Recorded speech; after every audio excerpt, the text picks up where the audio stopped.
Sophie Hardy and the Internet Implant by M.R. Dale, narrated by Leona Hall. Chapter 1, The Beginning of the Beginning. Fists clenched and face reddened, Sophie Hardy was livid at the situation that life had put her in.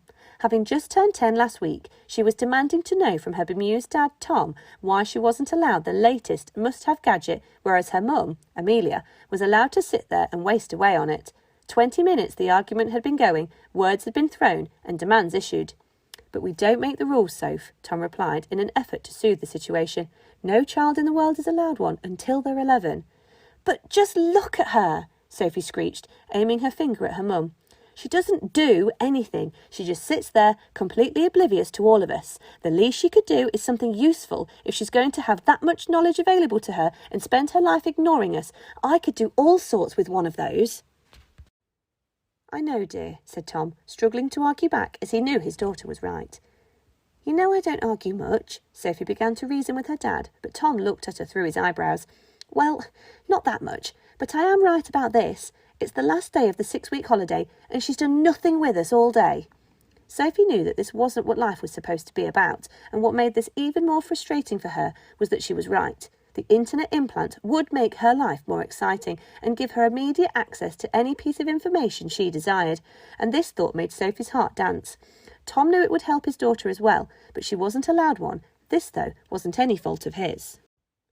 The implant had been released 9 years ago to anyone over the age of 11 by Shadow, the world's largest tech company, which was headed by self-proclaimed smartest man on the planet, Alton King, and his lesser-known but just as clever assistant, Dale Nathan. It was a tiny piece of technology that was installed in a person's head and allowed them access to the internet 24/7 from inside their own mind. The basic version brought a new, fully interactive 3D experience to even mundane tasks like typing something in on a search engine.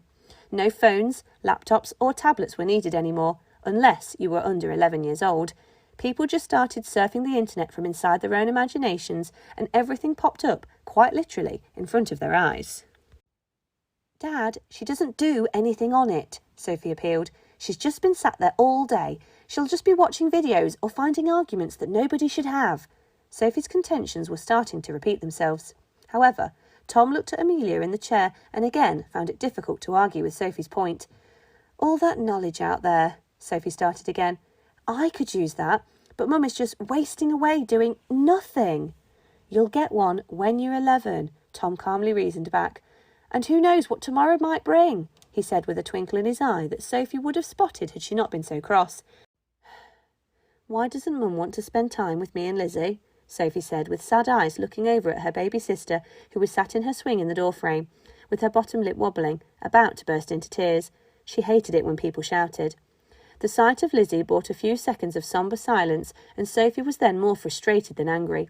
She knew it wasn't her dad's fault, but she had to take this annoyance out on someone, and he just happened to be at the wrong place at the wrong time. "I want to learn about the mythicals," Sophie said, much more serenely than her arguments previously, and Tom nodded in understanding.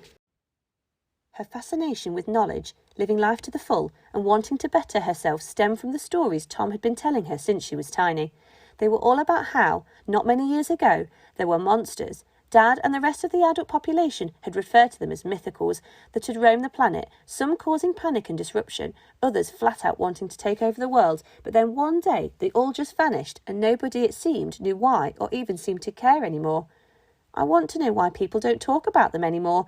I want to know why centaurs, goblins, aliens and ghosts don't dominate people's minds like they used to," Sophie explained, and Tom could see that he had more than sparked her curiosity over the years. "Why is it only you who does, Dad?" "I don't know, Soph," Tom said, still siding with Sophie and not wanting to extinguish this fiery curiosity that he could see raging through his daughter. "I don't want to waste away like Mum is," Sophie concluded. Pushing her blonde hair off her face, Sophie relaxed slightly as the nonsensical fury that had taken over her began to fade away. Her green eyes were gradually returning from the red they had become, and her body was a lot less stiff. Calm had just about returned to the Hardy residence. After what felt like hours, but was actually nanoseconds, Sophie decided to leave the room and stand on the balcony of their 12th floor flat on the old part of the Pinkleton estate to allow herself to completely relax. As she shuffled over to the sliding doors, Tom knew where she was going. It was where Sophie always went when she wanted to escape the slightly harsh reality that had become her life. She didn't want a lot, which was a good job, as her family couldn't afford much. She just knew that she could do so much if life would just give her the opportunity to, or even if that opportunity wasn't presented, then she lived in hope that her mum would actually want to spend time with her. On top of this, Year 6 tests were coming up this year, so Sophie needed a break. Something amazing needed to happen. Although she loved her teacher, throughout Year 5 she was constantly telling her that she needed to focus and do well in the tests or the world might actually end. This was even though Sophie strived for self-improvement so much that she was towards the top of her class. So, because of her desire to stay there and do well in her assessments, she was going to find school stressful when she started back tomorrow. A gentle breeze brushed against Sophie's face, and another worry reared its ugly head in Sophie's mind. Money in the house was also causing unnecessary stress for a girl of her age. Her dad didn't earn much from his job in a factory. Sophie wasn't exactly sure what he did, and he often complained about how boring it was, but a job's a job, he always said. Her mum always talked about getting a job when she wasn't zoned out, but nothing ever really materialised, most likely because Amelia was very busy looking after Sophie and her baby sister, who still loved waking up in the middle of a night for a snack on a bottle, therefore making Amelia tired, or, more likely, surfing on the internet. So her parents' job situation meant that Sophie didn't have too many luxuries in her life, but she did have a family, and for that she was very grateful. With all these things going on in Sophie's life, it would be tough for an adult to stay sane at the minute, never mind a 10-year-old. After giving Sophie a few minutes on her own to calm herself, Tom stepped out onto the balcony as well. "I just want to be better, Dad," Sophie said, as Tom slid the door closed behind him. He then said nothing. He just leant on the balcony looking over the village. Taking in the air that she got from being that high up on a calm evening and looking into the horizon, she saw the final blue flickers of sunlight for the day. The blues seemed to be dancing from one colour to another. "You know," Tom said, trying to change the subject, "the sky never used to be this shade of blue, and it never danced like this." Sophie nodded. Her dad had told her this story plenty of times before. "It just changed one night about 10 years ago," Tom continued to explain. "No experts or anyone could explain it, and since the implant, nobody has really tried to." Sophie couldn't help but see that humanity now seemed that engrossed in their online worlds that they just seemed to accept things like the sky changing colour. It wasn't doing them any harm, so why would they need to worry about it or change it? Seeing that he wasn't getting any sort of response from Sophie, Tom reasoned that she needed some more time by herself, so went back inside to see Lizzie. Sophie then realised just how ungrateful she'd been to her dad. He always put her first and always did everything he could for her. Is it worth it? Sophie thought to herself. No one my age has one. It's not like I'm missing out. And anyway, I'll be getting one in less than 12 months now. Then I can start challenging myself, not like everyone else. Sheepishly, she turned to go back indoors and offer an apology to Tom. Sophie was extremely grown up for her age and had no trouble being the first to apologise. Sliding back the huge glass door, she ran straight into Tom's arms and gave him a cuddle. No words were exchanged, they just hugged it out. After a while, Tom kissed Sophie's head and said with genuine enthusiasm, "School tomorrow?" It was Monday today, but the teachers were having a training day, so school was to start on Tuesday. I saw Yasmin's parents and Katie's mum the other day. Apparently, Mr. Houghton has got some sort of surprise task for the first day, some visitor from somewhere, Tom said, like he knew what it was and wanted to tell Sophie, but wasn't going to say. A rather unenthusiastic Year 6 ooh, was Sophie's reply. "Haven't we heard from Uncle Matthew and Uncle Josh yet?" she asked. Now that the conversation had shifted back to school, Sophie decided to ask again about her uncles and her cousin.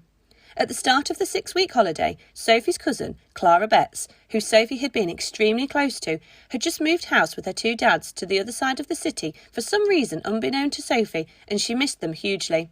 The two were the same age and had spent all their primary school lives together in the same class every year, in the same groups for everything, and were practically inseparable in school and out.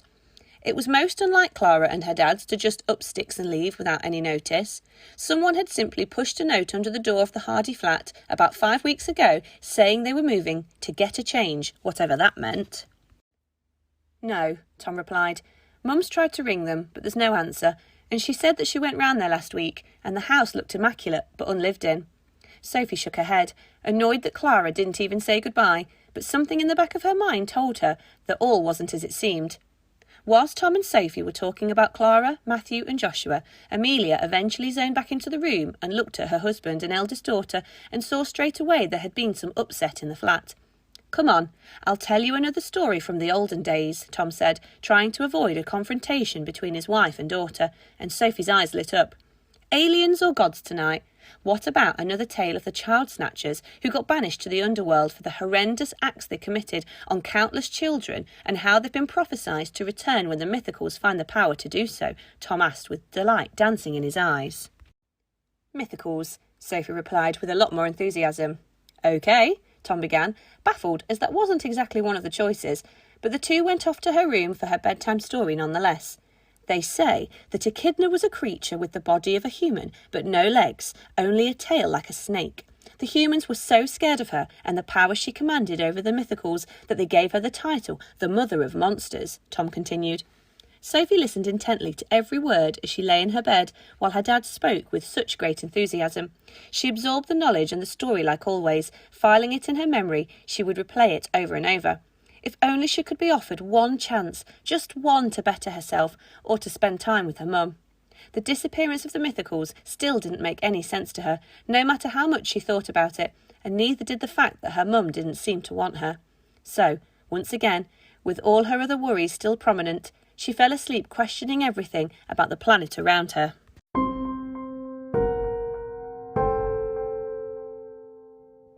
The Sophie Hardy saga was written and produced by Emma Dale and narrated and produced by Leona Hall. If you enjoyed it and would like to continue to follow the adventures of Sophie and her friends in coming episodes, then please subscribe through one of the many podcast providers out there. The links for each of these can be found on our website. If you require more information, visit our many social media channels, or if you would like to purchase a hard copy of the book, then be sure to check out www.sophiehardysaga.com. Thank you for listening, and we hope you enjoy.